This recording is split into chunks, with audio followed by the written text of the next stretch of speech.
시청자 여러분 안녕하십니까? 헬로티비 뉴스입니다. 연천 구석기 축제가 오는 5월 개최됩니다. 벌써 32회째를 맞이하는데요.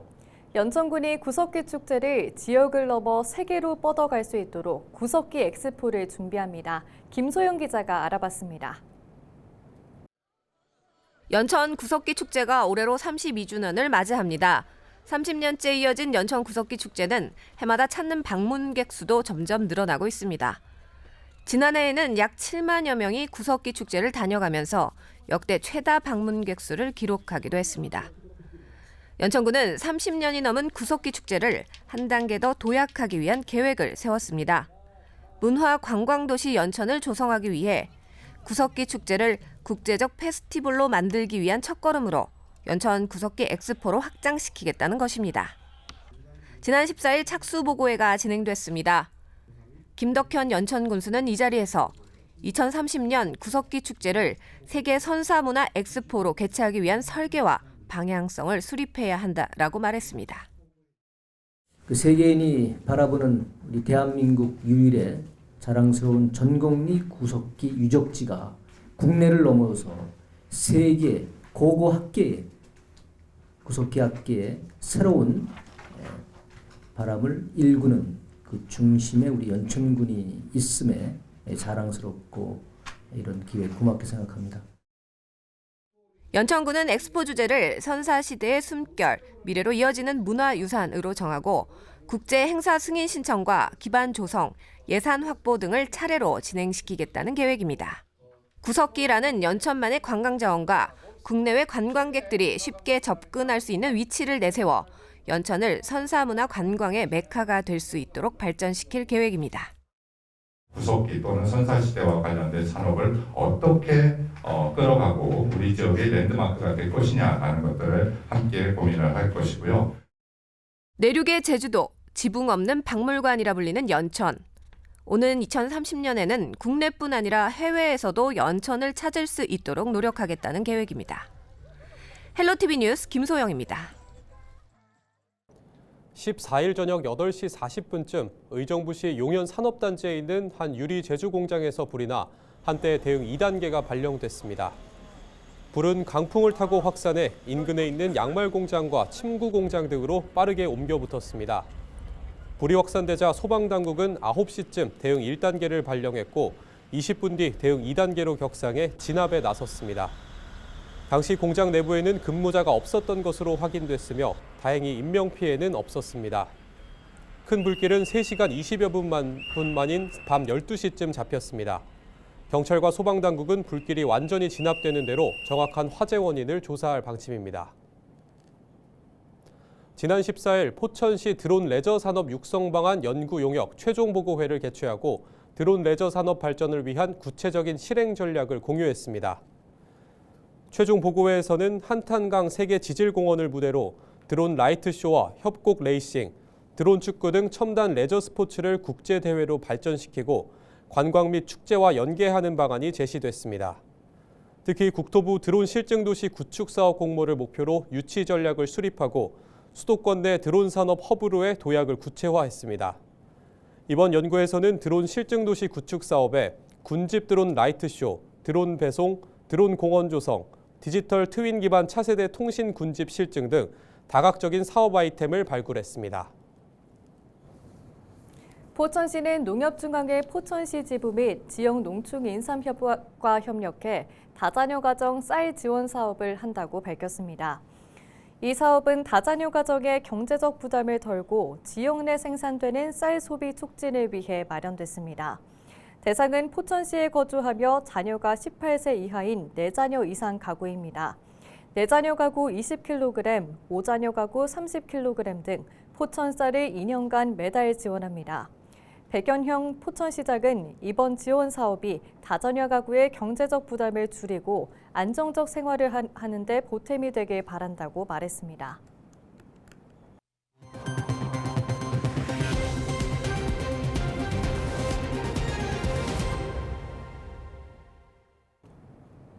최근 강추위가 이어지고 있는 가운데 쪽방촌 주민 등 주거 취약계층에 대한 지원이 더욱 절실해지고 있습니다. 지역 공공기관이 열악한 주거 환경에 놓인 취약계층을 위한 지원에 나섰다고 하는데요. 송유찬 기자가 취재했습니다. 지난 13일 경북 봉화군에서 발생한 주택 화재. 당시 해당 주택은 조립식 건물로 전기 누전으로 인한 화재였고 이불로 태국에서 귀화한 여성 한 명이 사망했습니다. 앞서 지난 11일 저녁에는 전남 여수 남면의 한 주택에서 불이 나 70대 남성이 얼굴에 화상을 입었습니다. 이처럼 겨울철 주택 화재가 전국 곳곳에서 발생하고 있습니다. 특히 열악한 주거 환경 탓에 쪽방촌은 더욱 화재 사고에 노출돼 있어 주의가 요구되고 있습니다. 부엌과 화장실조차 제대로 갖춰지지 않은 이곳. 해방 이전인 일제강점기 시절부터 있던 인천의 대표적 쪽방촌입니다. 15세대, 18명이 거주하고 있는 이곳 계양동 쪽방촌은 열악한 주거 환경 탓에 한파 위험은 물론 겨울철 화재 사고에도 노출돼 있습니다. 이에 인천시를 비롯한 소방과 관계기관이 안전점검에 나섰습니다. 화재 예방은 물론 한파에도 대비할 수 있도록 한 것. 소화기 사용법이나 그다음에 감지기 같은 거, 그다음에 여기 저희가 관리하고 있는 소화전이나 아니면 소화기 함들 이렇게 주기적으로 관리를 하고 있고요. 그다음에 시민분들도 오셔가지고 같이 소화기 시연하는 것까지 해가지고 참여도를 끌어올리고 있습니다. 인천의 쪽방은 모두 280가구 327명입니다. 특히 이들 쪽방촌 주민 중 기초생활수급자는 절반 이상인 175명. 쪽방촌에 사는 주민 2명 중 1명은 생계와 주거 등의 지원 없이는 살기 힘든 실정입니다. 이 때문에 이들은 난방비 걱정에 보일러 등 난방기기조차 편히 사용하지 못하는 처지입니다. 전기장판과 전기 판넬로만 겨울을 버티는 가구는 무려 100가구에 이르고 있습니다. 나머지도 연탄이나 등유난로 등으로 추위를 견뎌내고 있습니다. 그런 일자리가 없고 벌이가 없어서 하루하루 이제 그 사시는 부분들에 대해서 굉장히 급급하죠. 그래서 이제 생계 지원, 물자 지원 이런 부분들을 주기적으로 저희가 계속적으로 하면서 상담도 같이 들어가고 어떤 부분들이 또 필요한지 욕구도 저희가 파악하고 있거든요. 시는 열악한 주거 환경에 놓인 취약계층을 위해 임대주택을 지원하는 주거 상향 지원 사업을 추진하고 있습니다. 이를 통해 고시원과 여인숙, 쪽방, 침수 우려 반지하 등의 3개월 이상 거주한 취약계층은 임대주택으로 이주할 수 있습니다. 또 집중보호기간인 다음 달까지 주야간 순찰을 확대하고 방한물품 지원 등을 강화하고 있습니다. 이분들이 갖는 생계적인 어려움뿐만이 아니라 이런 추위에 이겨낼 수 있는 안전한 주거 환경 개선에 주력을 해나가고 있습니다. 한국전기안전공사와의 협력을 토대로 쪽방촌 일대의 화재 특별 안전점검 또한 진행한 상태입니다. 강한 바람과 함께 동반한 강추위가 이어지고 있습니다. 다양한 지원책과 도움의 손길이 열악한 취약계층의 겨울나기에 보탬이 되길 기대해봅니다. 헬로티비 뉴스 송유창입니다. 경기도가 경기신용보증재단을 이용하는 중소기업 및 소상공인 대표와 경기 비상민생경제회의를 진행했습니다. 도는 올해 중소기업 육성자금 확대와 소상공인 부채 상환 연장 특례보증, 지역화폐 발행 확대 등 2조 3천억 원 규모의 비상민생경제대책을 추진하고 있습니다. 김동연 경기도지사는 최근 대한민국 비상경영 3대 조치를 촉구하면서 슈퍼추경 50조를 주장했다며 정부가 지역화폐 예산을 편성하지 않았지만 경기도가 예년 수준의 지역화폐를 앞장서 추진하겠다고 말했습니다. 이 위기를 기회로 도약할 수 있는 사업자분들도 계시고요. 또 정말 힘들어서 막 죽기 직전까지 가시는 분들 계신데 그런 분들에게 제가 그런 얘기를 합니다. 꼭 살아남으셔야 된다는 거예요. 이 어려움을 이기고 살아남은 다음에 크게 발전할 도약의 반드시 오니까. 경기도가 올해 주민참여 예산 157억 원을 반영했습니다.